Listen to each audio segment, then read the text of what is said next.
Hello.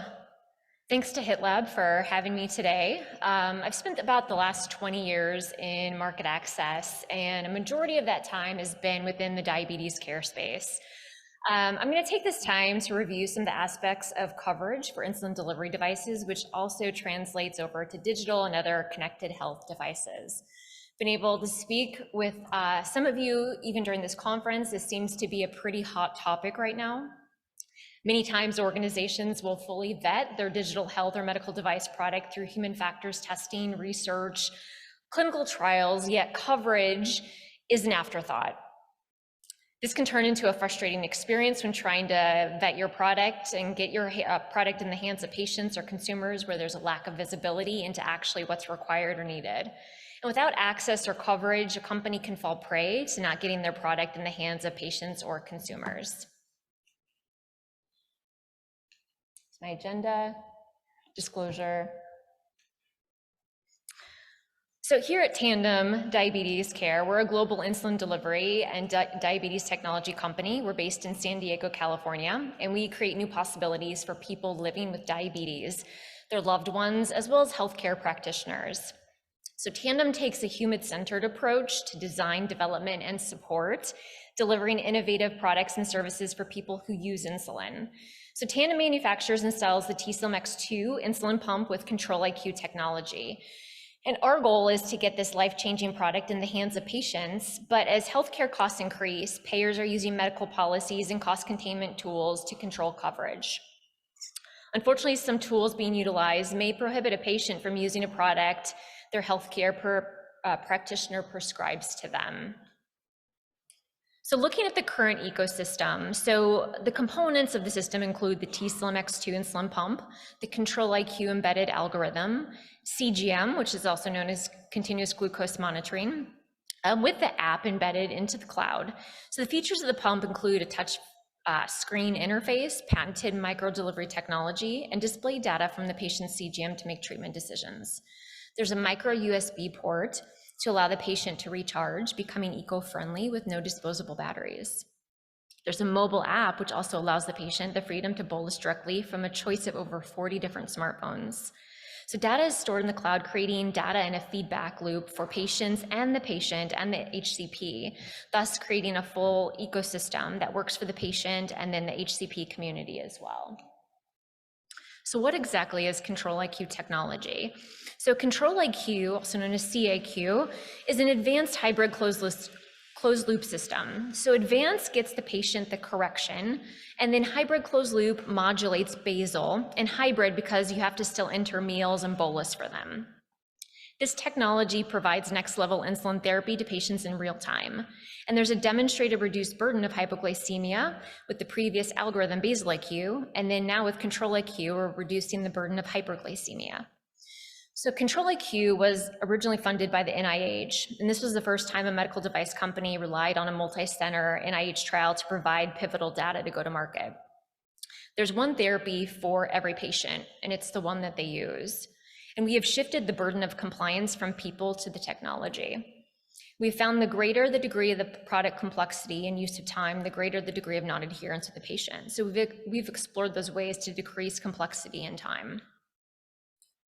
So in looking at how Control-IQ works, so it uses the CGM values to predict glucose levels 30 minutes in the future and then adjusts insulin delivery accordingly. Patients might see their basal insulin increase, decrease, stopped, or delivered as programmed without any behavior change required. So it predicts when BG will drop too low and rise too high, and then adjusts basal rates to avoid hypoglycemia and hyperglycemia while allowing the patient or the user to manually bolus for meals. So it looks at the next 30 minutes to deliver an automated correction bolus once an hour. It's interesting because some of our other previous presenters, David, when he talked from Click Therapeutics, was talking about the importance of randomized control trials.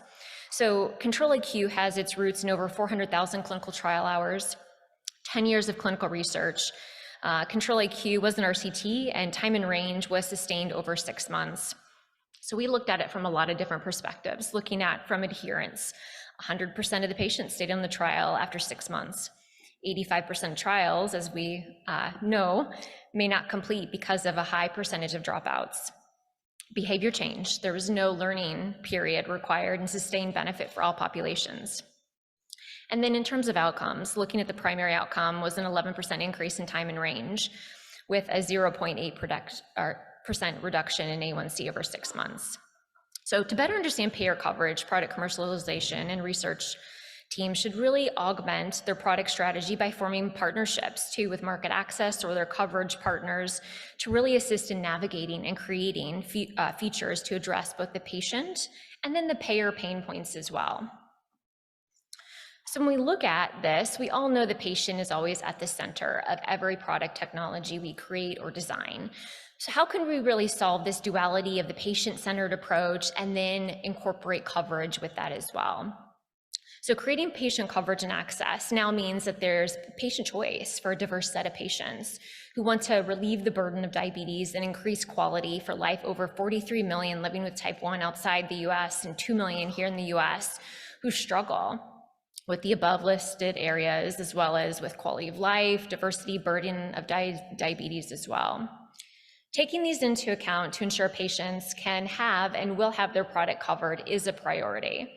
We understand that connected health technology, especially when it comes to automated insulin delivery, can also help with both quality of life and diabetes burden. So how do we really think about that? We kind of take a look over, with connected health devices, specifically insulin pumps, features listed on the left side are in no particular order. But how does an organization really translate their connected health product features and benefits into coverage? So it can be done by solving a problem with what matters most to a payer, such as outcomes, security protection, reducing cost, adherence, et cetera. With an insulin pump producing greater time in range, minimizing hyperglycemia, and a subset of patients is reducing one of those largest components of medical expenditures for diabetes. But is it good enough to show that your product is cost neutral or that there is a savings with preventable outcomes that can directly address a payer's problem areas? Manufacturers and organizations can reframe their approaches that address pain points and make connection to coverage. So really looking at addressing some of those pain points. So a contact within a payer can have varying viewpoints. And so once you've seen one payer, one healthcare provider, you've seen one payer, one healthcare provider. So if we follow the chain of pain points to really make a product or insulin pump connection, a product or connected health device should address or solve one or more pain points from a payer. Here are 4 listed pain points, and there are many others as well. So these are examples of how we can create solutions from a manufacturer's point of view to really get to address those pain points. So looking at social determinants of health. So if we look on the left side, this is definitely a pain point that payers have, but it's also one that employers are struggling with as well. So employers need to address a diverse set of their entire workforce, therefore putting pressure on payers and the products and solutions that they're covering and making available to their employees, needing to address the diversity in their own population. Manufacturers might have a niche product for a certain disease state, but can it be used by the entire population within that disease state and get the same outcome? For example, we did a quality of life SDOH study where we took a look at people according to their ethnicity and wanted to know if race played a role and if there are any correlates to how people do glycemically with the onboard to our Control-IQ system. We followed metrics from baseline A1C and then several months after, categorized by ethnicity. One of the data patterns that we've seen over and over with those that use Control-IQ is that this level of immediate and sustained euglycemia of blood sugar control. It was interesting and irrespective of ethnicity that people are experiencing this glycemic benefit clinical outcome. We continue to see over multiple measures of SDOH that what we call this great equalizer effect, where people from all kinds of backgrounds, geographies, literacy levels are onboarding to Control-IQ and seeing the same pattern. We feel pretty excited about that.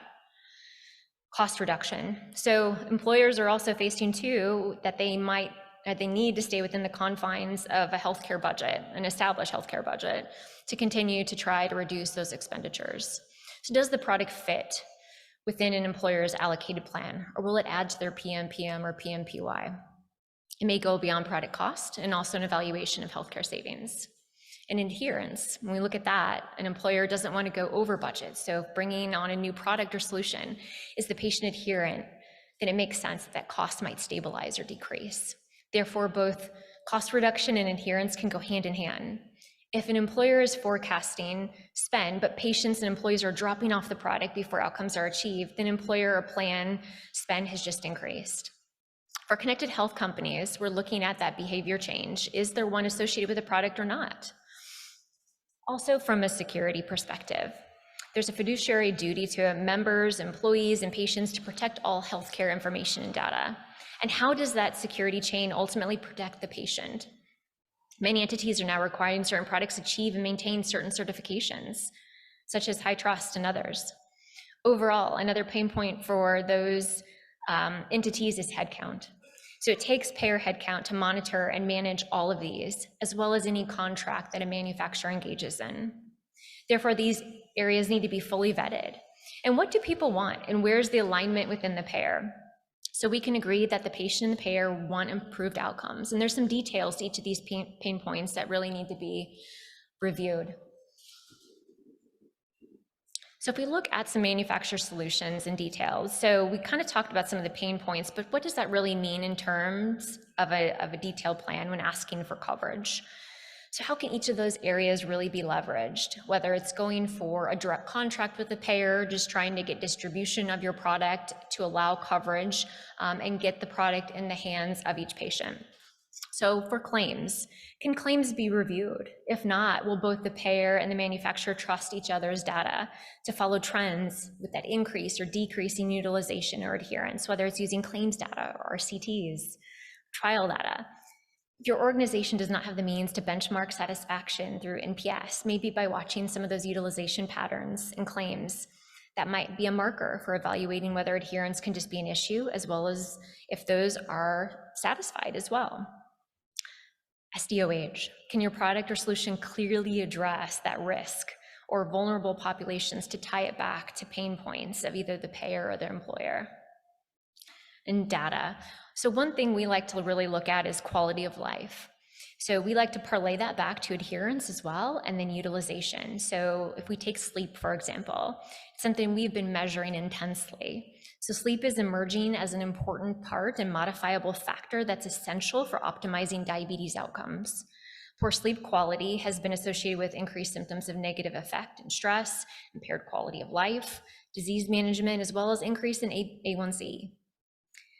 Long-term sleep impact, with patients telling us about the quality of their sleep. Prior to onboarding to Control-IQ, used a scale of very poor to good, and we asked them to rate their quality of sleep. So then we asked that question again, and then after a year's worth of continued use on our Control-IQ system, we were able to see some fantastic results in terms of sleep quality, where 71% of the people who participated in the study reported a significant increase in sleep. When looking at cost, it should really be evaluated in terms of what the patient is paying, as well as the impact of cost to the payer and then employer as well.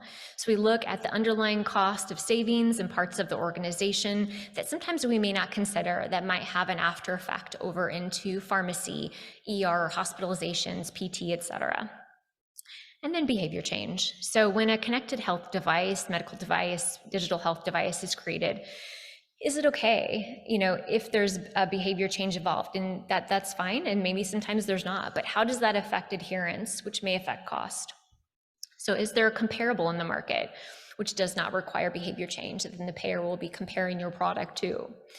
So ultimately, these solutions all address the overarching issue of cost to the payer and the employer, and then ultimately coverage for the patient.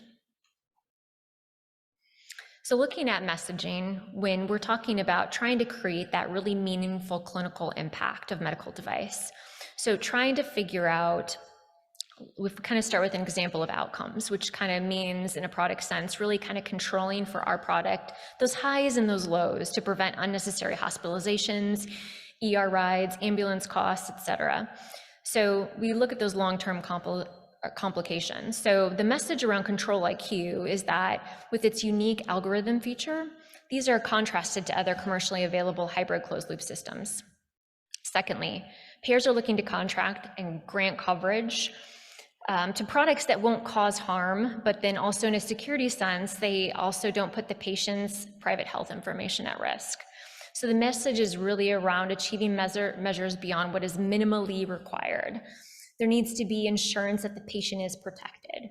And thirdly, if the payer is going to pay for the product or the solution, the coverage, the patient should, or the manufacturer should ensure the patient will use it and stay on it. So we also look at this too in terms of standards of care. So really identifying a fit for a product, and it could be tied back to that particular payer population if they are meeting the current guidelines or current set of standards of care. So if you take a look for diabetes in particular, so the ADA standards of care is like a living document that's regularly updated. So in 2023, the ADA updated their standards of care to include updates around their general device principles and recommendations. And what this really means for Tandem and AID systems is that those key recommendations are around automated insulin delivery systems that should be offered for diabetes management. And lastly, there's significant validation for both organizations when proof points such as outcomes, adherence, and security are met.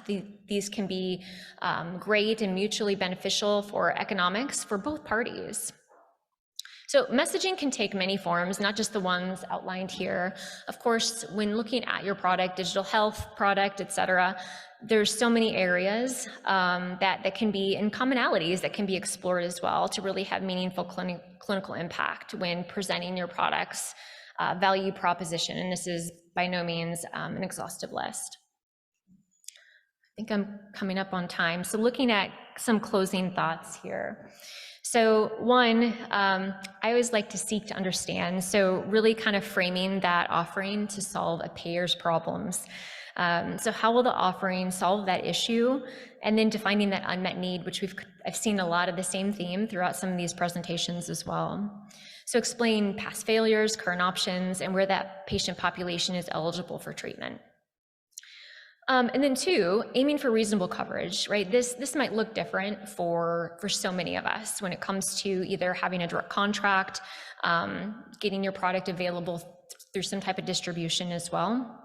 So I also don't underestimate the impact of providers and then physicians as well in terms of engagement within the payer community. So coverage policy takes a lot of time, a lot of drafting, a lot of touch points. So time is really of essence, but it does take quite a bit of time as well. Thirdly, focusing on a lot of clinical evidence and cost. So the use evidence I've kind of used as building blocks towards coverage policy. So sharing billing and coding information, providing the cost of the product too. That sometimes that seems to be at the forefront when running a lot of budget impact modeling as well. And then lastly, extending conversations with medical directors, network development, and then contracting as well. So they really want to understand the existing disease burden, real world evidence. Overall, we have some really great established coverage. We still have a lot of work to do. There's a North Star, this holy grail that we would like to work for towards a fully closed loop system, which would still require us to rethink the whole process. So we're constantly retuning, refining, but as our industries are marching towards this North Star, creating better connected health technology, we want to continue to ensure that we have access and coverage in advance so that the automation is available to everyone that needs it. Thank you for listening.